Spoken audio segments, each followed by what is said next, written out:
Aha!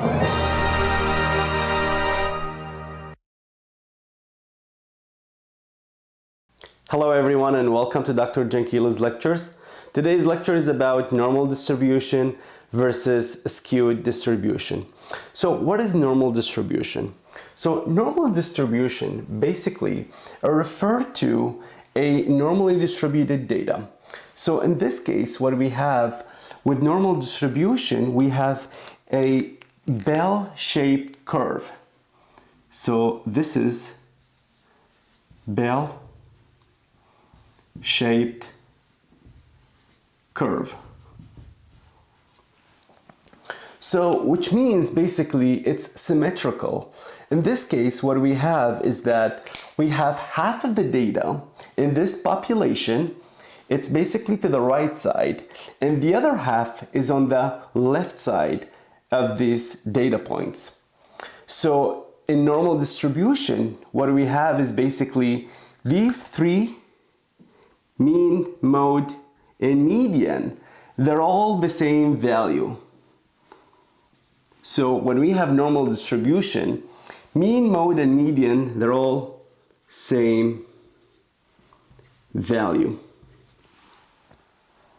So in this case, basically what we have is that with normal distribution, 68% of the data is within one standard deviation from the mean, which means basically is that 34% is to the right side of the mean and the other 34% is on the left side of the mean. And we have within the two standard deviation, 95% of the data. And within the three standard deviation, we have 99.7%. So what makes a population in a research have a normal distribution or a bell-shaped curve like this one? So basically having a continuous data or a large sample size. So basically continuous data or a large sample size. So let's take an example to better understand what do I mean by a large sample size, and why would a large sample size basically in comparison to a small sample size have that big an effect to make this distribution as a bell curve shaped like this one. So let's take this example. Let's say we have 10 classes. And in these 10 classes, each class has 100 students. And we have 10 of them, so that means we have the total is 1,000 students. Now,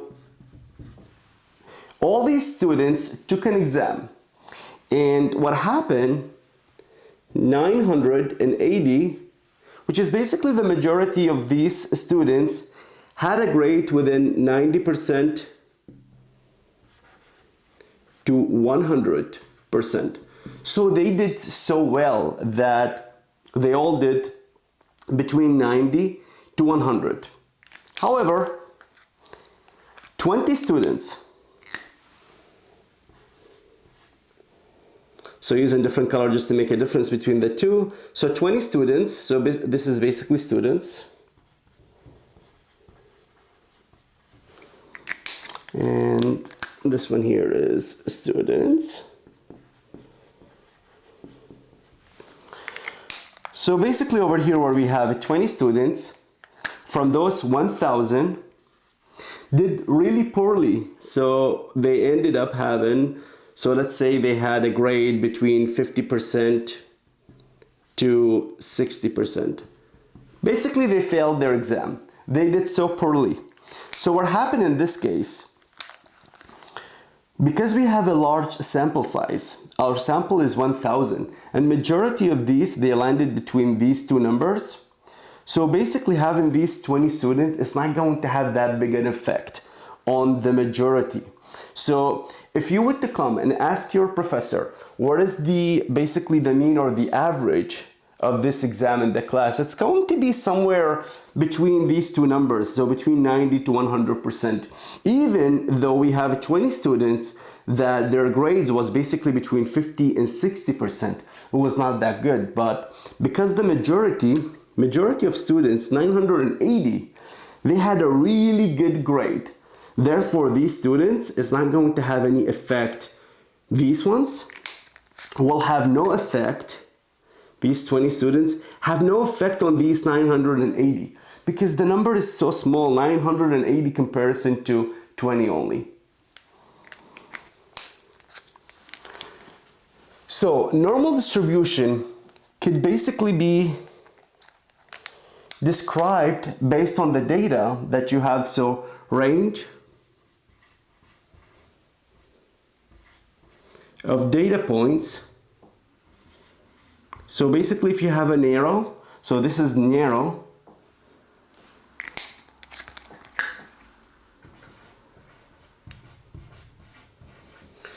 so because we have a range of data that is narrow, we still have a bell-shaped curve.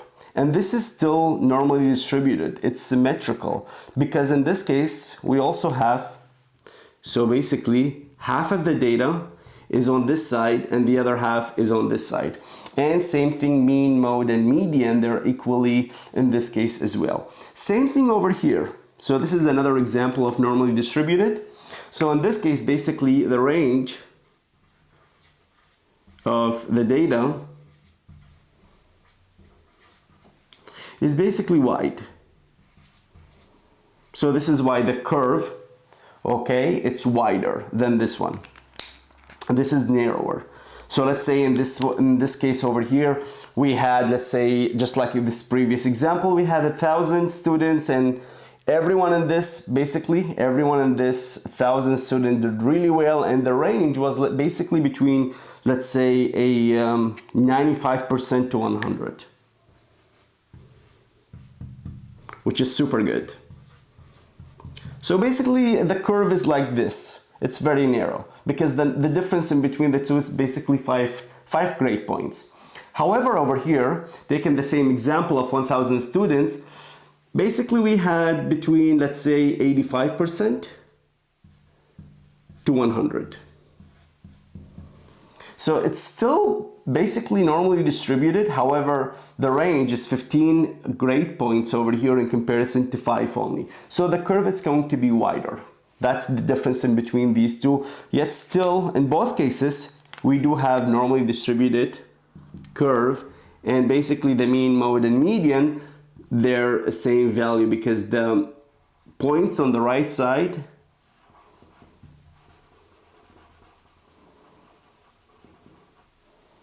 we have half of the data basically to the right side and the other half on the left side. So that's why both of these examples, they're basically normally distributed data. So basically this is what normal distribution means. Now versus, let's take skewed distribution. So what makes skewed distribution different than normal distribution? Well, first of all, when it comes into skewed distribution, mode, median, and mean, they're not the same value. No longer these three, they're the same value. So not the same. They're not the same value anymore. And the reason for this, it's because this data, basically it's skewed. So in this example, so there are two types of skewed distribution.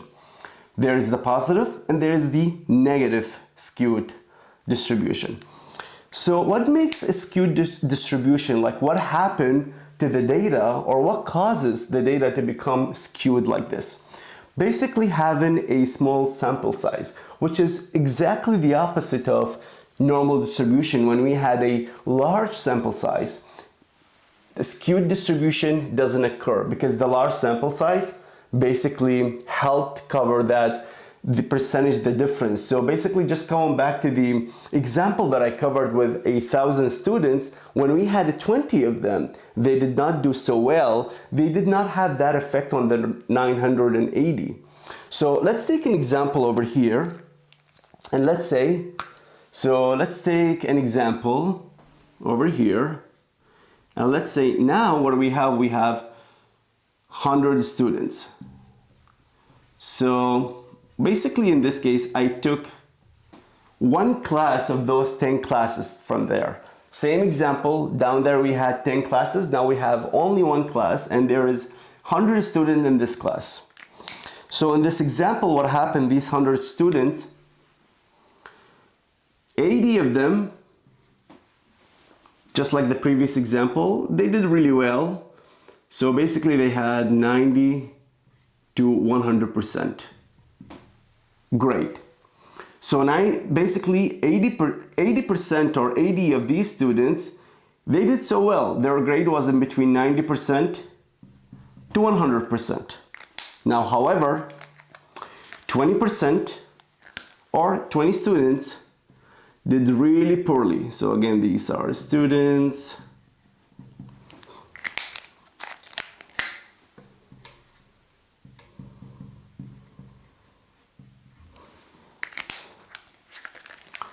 So 20 of them did really poorly and they ended up having between 50% to 60%.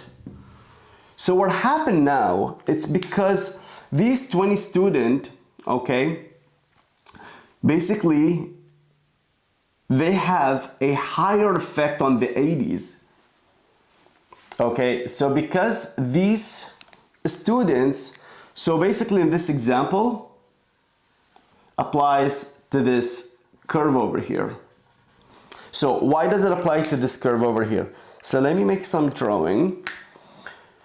So what happened over here, most of the high values, basically they're affected by the lower values. So most of the population, so let's say, so I'm gonna make student a circle. So we have these circles.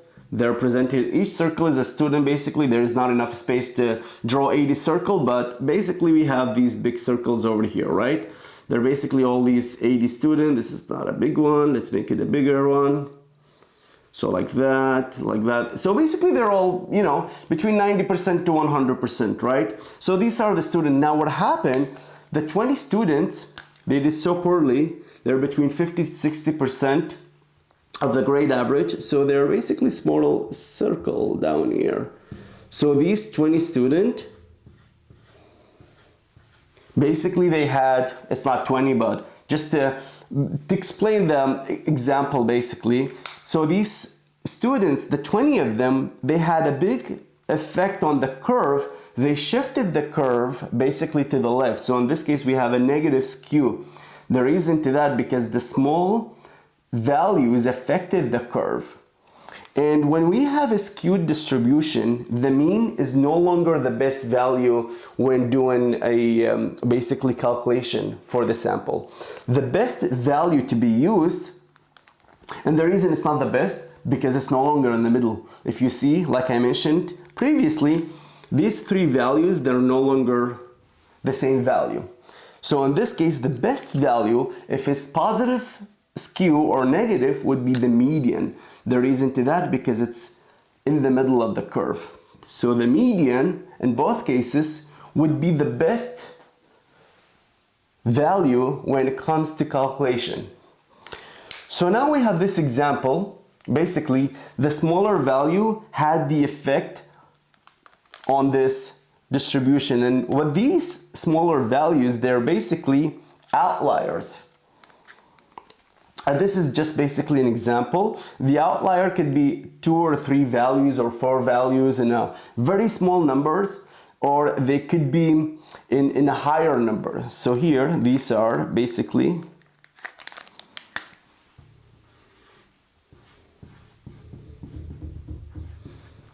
outliers. And that's basically what causes the skewed distribution. Let's take another example to explain how this happens. So basically the other example will be exactly the opposite of this example. So let's say now what happened is that we have another example over here.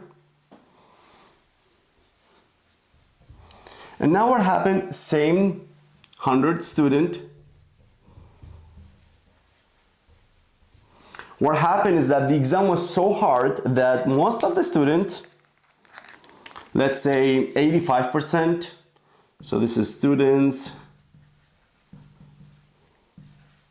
85 of them did really poorly because the exam was really hard. So they ended up having a grade of 50 to 60%. 15 students from those 100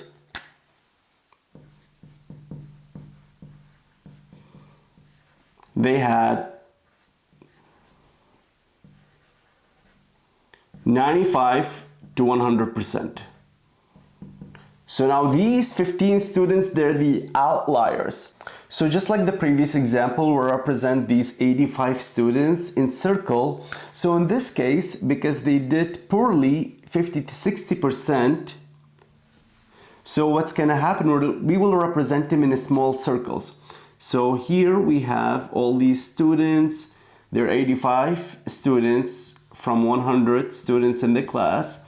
And basically what we can see over here is that 85 or majority of the class lands in this side.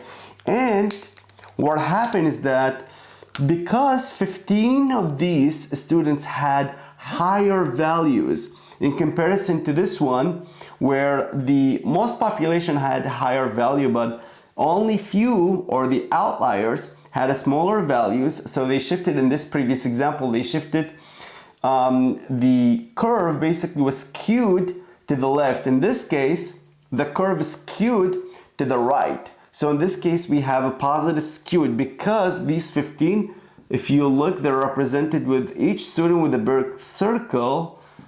So each student with a big circle, and as you can see, they causes this skew in the curve. Basically, the curve is skewed because of these students right now, because they're the outliers in this example. So basically this is the two types of skewed distribution, and this is it for this lecture. So what I will do, I will add the mean, median, and mode lectures in the description below, just for you to refresh on them if you would like to refresh on any of these lectures. And if you have any question or comment, please leave them in the comments below. And as always, thank you for watching.